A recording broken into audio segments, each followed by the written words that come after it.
Bob et sa femme, Nancy, ont lutté pour avoir un enfant, jusqu'à ce qu'ils n'en veuillent plus. Un soir, ils se sont disputés à ce sujet, et elle est partie en voiture, pour ne jamais revenir à cause d'un accident de la route. Lorsque Bob s'est rendu sur sa tombe quelques jours plus tard, il y a vu un petit garçon qui l'a profondément choqué. Bob est sorti de sa voiture et s'est dirigé vers sa destination.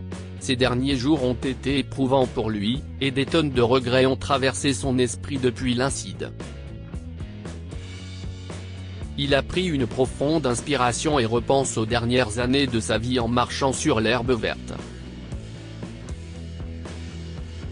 Bob et Nancy se sont mariés dans la vingtaine, et pendant des années, ils se sont tous deux concentrés sur leur carrière. Ils venaient de terminer leurs études à l'université et avaient besoin de tout l'argent qu'ils pouvaient obtenir pour commencer leur vie. Les enfants ont donc été mis en veilleuse. Mais plus le temps passait, plus Bob pensait qu'avoir des enfants était une perte de temps et d'argent. Pendant ce temps, Nancy les voulait vraiment, alors ils ont commencé à essayer d'avoir un bébé à la trentaine. Mais rien ne semblait fonctionner. Ils ont consulté un spécialiste pour Nancy, qui lui a fait prendre toutes sortes de médicaments pour la fertilité, mais cela n'a toujours pas marché. Bob commençait alors à s'inquiéter du fait qu'il pourrait être le problème dans cette situation. Cependant, il ne voulait pas consulter un spécialiste pour lui-même. Ce n'était pas pour sa fierté. Plus ils essayaient et échouaient pour avoir un enfant, moins il en voulait. Il a commencé à lire des choses sur des familles qui n'avaient pas d'enfants et à envisager cette option pour lui-même. Ils étaient riches et pouvaient faire tout ce qu'ils voulaient. Il pensait donc qu'un enfant serait une nuisance pour lui. Cependant, Nancy voulait être une mère plus que tout. Elle s'arrêtait dans les magasins de bébés et de jouets devant lesquels il passait et lui disait « Ce ne serait pas amusant de jouer au football dans notre cour avec notre enfant ?» Et Bob fredonnait à peine quand elle disait des choses comme ça. Assez rapidement, Nancy en a eu assez d'être ignorée et n'a plus jamais parlé. Bob pensait qu'elle avait finalement accepté leur destin d'être un couple sans enfants, mais il avait tort. À un moment donné, Nancy a commencé à rentrer tard du travail, et Bob a eu des soupçons.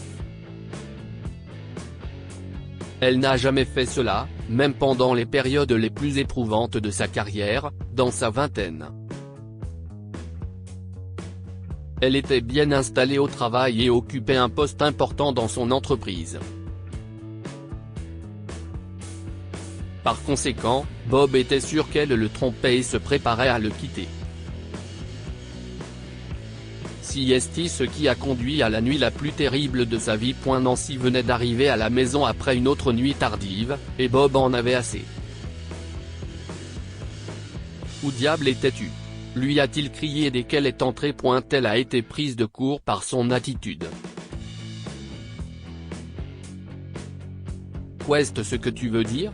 J'étais au travail. C'est un mensonge. Dis-moi la vérité. Quoi ? Je ne mens pas, a dit Nancy, mais ses yeux se sont tournés sur le côté, et Bob a remarqué son hésitation. Qu'est-ce ce que tu me caches ? A-t-il crié, la faisant tressaillir. Arrête de crier, Bob.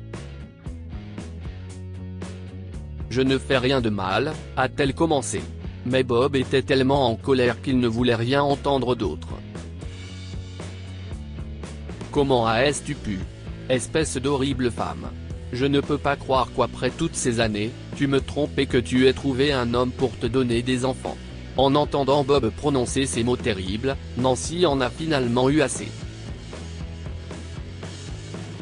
Je ne tolérerai pas que tu m'insultes dans ma propre maison, a-t-elle répondu. Et je ne tolérerai pas qu'une femme me trompe. Nancy a froncé les sourcils et elle est sortie de la maison en trombe. Où est-ce que tu vas? Reviens. On n'a pas fini ici. Je reviendrai quand tu te seras calmé, a-t-elle répliqué en montant dans sa voiture et en partant. Si est-il la dernière fois que Bob a vu Nancy vivante? Elle est décédée dans un accident de voiture cette nuit-là, et maintenant, il se rendait sur sa tombe avec tous ses regrets encore lourds dans son cœur. Il aurait pu faire tellement de choses et être différent. Il n'aurait pas dû l'accuser, mais il n'avait pas d'autre explication. Et maintenant, il ne saura jamais la vérité. Il s'est approché de sa pierre tombale mais s'est arrêté dans son élan lorsqu'il a vu un petit garçon assis dans l'herbe devant la pierre en train de lui parler. À quelques mètres de là, il a vu deux adultes qui regardaient l'enfant, attendant qu'il ait fini. Bob ne comprenait pas ce qui se passait, alors il s'est approché de l'enfant. L'enfant a levé les yeux quand il a remarqué quelqu'un d'autre, et Bob l'a salué avec hésitation. « Bonjour, petit. Qu'est-ce ce que tu fais ici ?» L'enfant a pincé les lèvres pendant une seconde et a regardé la pierre tombale. Si estime amer. Les sourcils de Bob se sont levés, et il a failli tomber, mais il s'est ressaisi et a demandé, « Vraiment ? Parce que si estime ma femme, et nous n'avons pas eu d'enfant. » Je crois, ajouta-t-il en essayant de rendre ses paroles humoristiques. Le gamin a levé les yeux au ciel et a continué, « Eh bien, elle a dit qu'elle allait bientôt m'adopter. Et elle m'a dit que j'allais avoir un papa aussi. » Finalement, Bob a remarqué les deux adultes qui étaient à quelques mètres de lui et qui s'approchaient. « Bonjour, monsieur. Êtes-vous Bob McLean ?» a demandé l'un d'eux. « Oui, si estime-moi, » a-t-il répondu, toujours confus. « Bonjour, monsieur. Si est très agréable de vous rencontrer. Nous travaillons à l'orphelinat local. Je m'appelle Sarah et voici Stanley. » Nancy McLean avait rendu visite à Kurt pendant plusieurs semaines avant de mourir.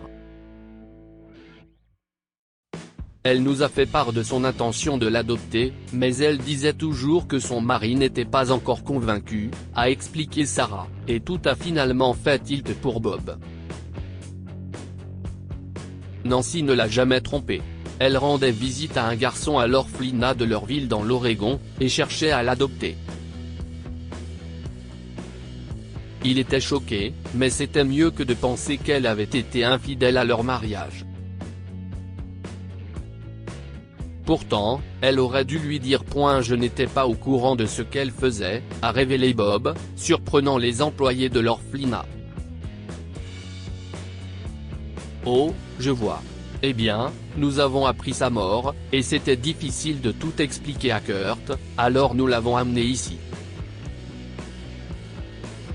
J'espère que ça ne pose pas de problème, a poursuivi la femme. Mes plus sincères condoléances, monsieur. Bob la remercia et regarda le garçon parler à sa femme. Après quelques minutes, il prit une décision importante qui, il l'espérait, honorerait sa femme et compenserait ses actions le jour de sa mort.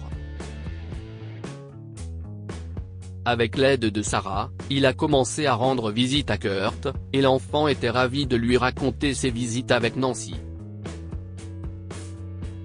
Très vite, ils l'ont approuvé comme parent d'accueil pour Kurt, et des années plus tard, il l'a adopté officiellement. Que pouvons-nous apprendre de cette histoire? Parlez toujours de l'avenir avec votre partenaire avant de vous marier. Bien sûr, les couples peuvent changer Davis, mais vous devriez toujours parler avec votre partenaire de sujets sérieux comme les enfants, les finances, les objectifs et d'autres choses importantes pour vous assurer que vous êtes sur la même longueur d'onde. Ne supposez pas les choses avant de connaître la vérité. Bob a accusé sa femme de quelque chose de terrible, et il vivra avec ce regret pour toujours. Partagez cette histoire avec vos amis. Elle pourrait égayer leur journée et les inspirer. Lire aussi, un garçon pleure sur la tombe de sa mère en disant « Emmène-moi avec toi » jusqu'à ce qu'il sente la main d'une femme sur son épaule. Abonnez-vous à Mon Mama sur Google News.